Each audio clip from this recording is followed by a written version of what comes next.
пусне. И самия интерес какво се получава, я държи будна. Като в тая част виждате, че има цифрички, които показват сумарно цялостната активност на нервната система. И сега този резултат ще го запишем и след това ще направим една манипулация с болен и с кинезия, за да видим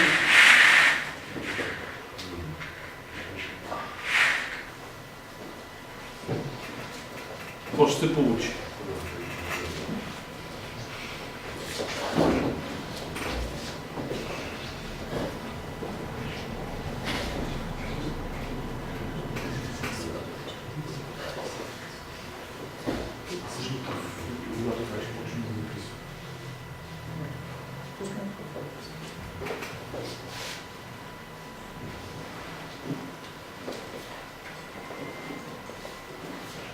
Сега започваме второто измерване.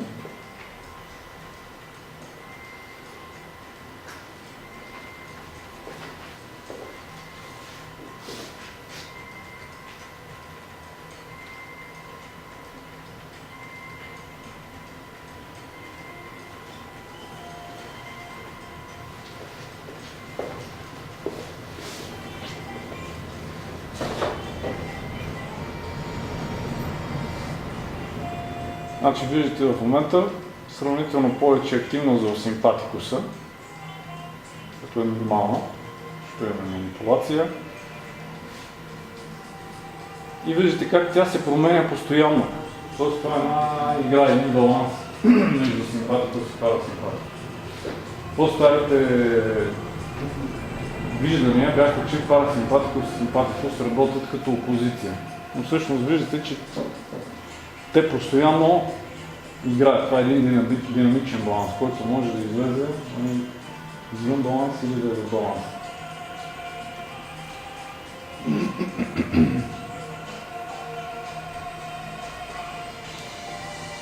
И сега това е един от вариантите за тренинг, с който обикновено се почва при, да речем, по-големи деца и възрастни. Идеята е тази амплитуда да започне да нараства, регулирайки дишането с този водач, който може да се настроява индивидуално. Прави се тест, за да се намери най-добрия ритъм на дишане за всеки човек. Тук в тази част виждате едни цифри, които показват процентите на съгласуваност между тези ритми или на кохерентност, на това оптимално състояние, от началото на сесията до момента. Те също се променят и това, което виждате тук в зелено е висока кохерентност, синьото е средна, червеното е ниска.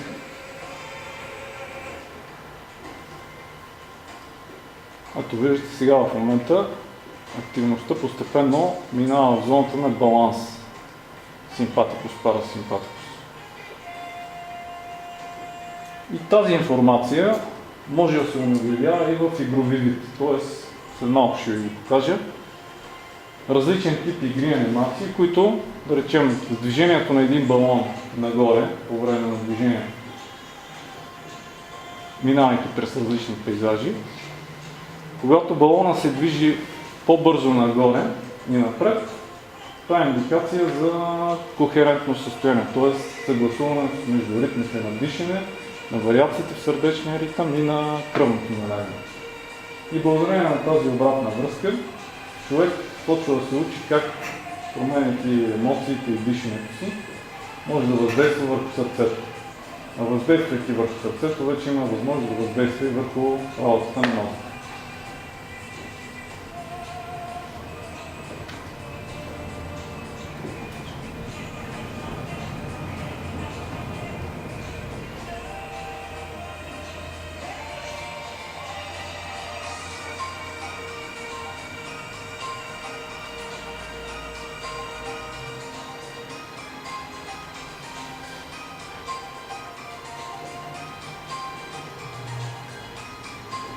Виждате в момента какво се получи, нали?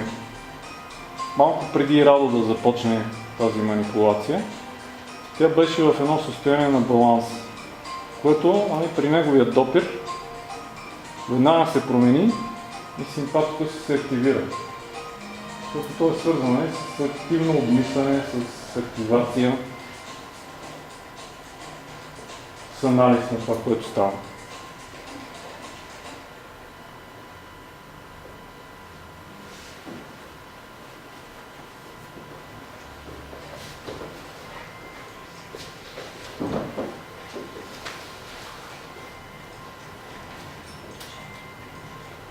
Друго нещо, което е интересно да се знае, е, че когато се намери най-добрият ритъм на дишане за всеки човек, то е интересното е, че при повечето хора е 6 дихателни цикла в минута, т.е. 5 секунди вдишване, 5 секунди издишване, включвайки паузите. Когато се намери този ритъм, значи той е варира между 4,5 до 7 дихателни цикла за различните хора. Когато се намери, се наблюдава също така най-висока температура в периферията периферната температура на пръста, което е индикатор за разширяване на кръвоносните съдове и оттам пада и кръвното. И това по време на диагностиката се ползва като допълнителен критерий за определяне на най-добрата честота на дишане. И в последствие, примерно, един човек, преминавайки такъв биофидбек тренинг, първо се пуска с тренинг с апарата, да я вижда обратната връзка. След няколко сесии, когато вече е овладял методиката, за да може да се увеличава конкретността и вариабилността, продължава тренинга, но се пуска, в смисъл само треньора вижда обратната връзка, а лицето, което се тренира, се подканя да влезе в това състояние, но самостоятелно, за да се види дали е овладял умението да го пренесе в реална среда. Последствие пак му се дава вербална обратна връзка от треньора за корекция.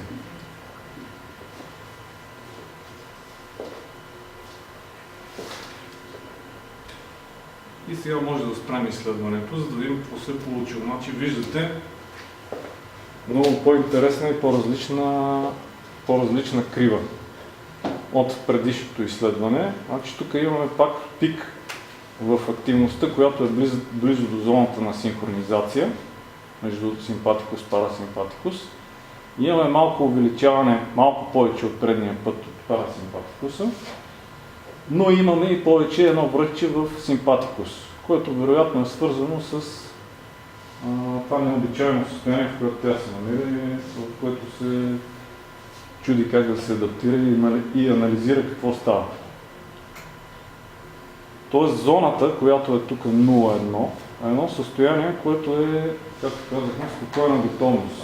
Тоест човек не анализира много какво му се случва, но може да реагира много бързо. Примерно един спортист или един музикант, въобще изпълнител, който в момента, когато прави това, което трябва да прави, ако започне да анализира логически какво прави, той ще изпадне в едно състояние на притеснение. Идеята, примерно, е това връхче на симпатикуса е свързано с анализ, ментален анализ.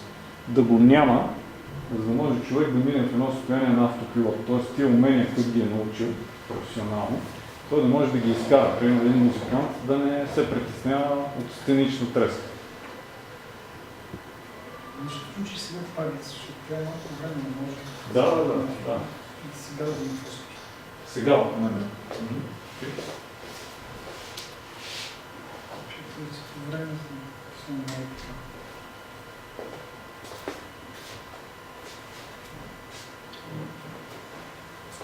Ти да го пуснеш вместо графика някаква визуализацията с картината.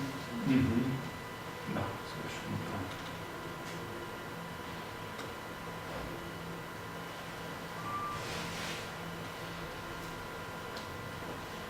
Ето сега един вариант за биофидбек тренировка, която е вече по-атрактивна за лицето, което се тренира.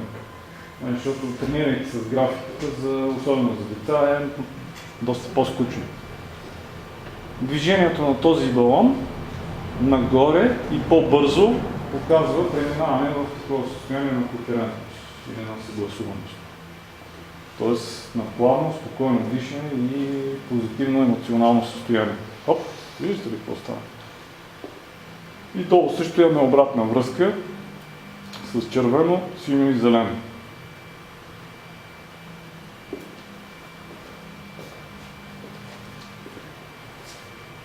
Тук не се вижда много, може би, отзад, но виждате сърдечния ритъм в момента, който постоянно се мине.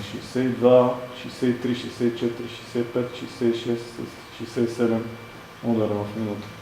Тоест, здравото сърце постоянно мини ритъма си, защото това е индикация всъщност, че може да се адаптира. Ако замръзне на едно място, значи нещата не са добре. 4 дена. Да.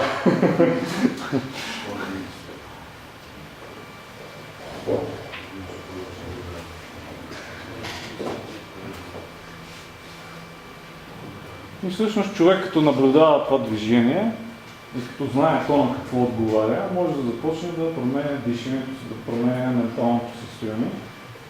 С оглед на това, примерно, да може този балон да се движи по-бързо и по-нависоко.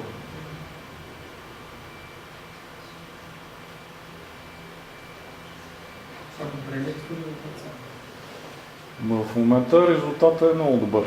Вижда се, че 94% от времето, от началото на записването, това се намира в състояние на висока кохерентност, т.е. на голяма синхронизация между дишане, вариации в сърдечния ритъм и кръвно налягане.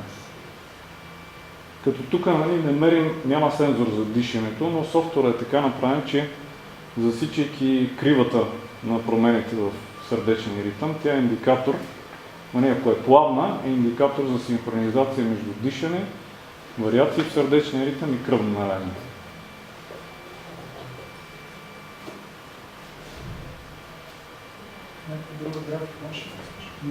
Трябва да го спра, за да пусна друга, но може да прехвърлим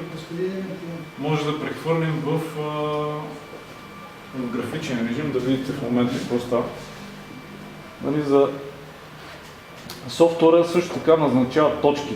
Тоест, ако човек е в средно и високо състояние на кохерентност, му се дават точки, които се натрупват, а ако е в ниско, му се отнемат от тази пирамидка. И виждате, че в момента тя влиза в едно високо състояние на кохерентност.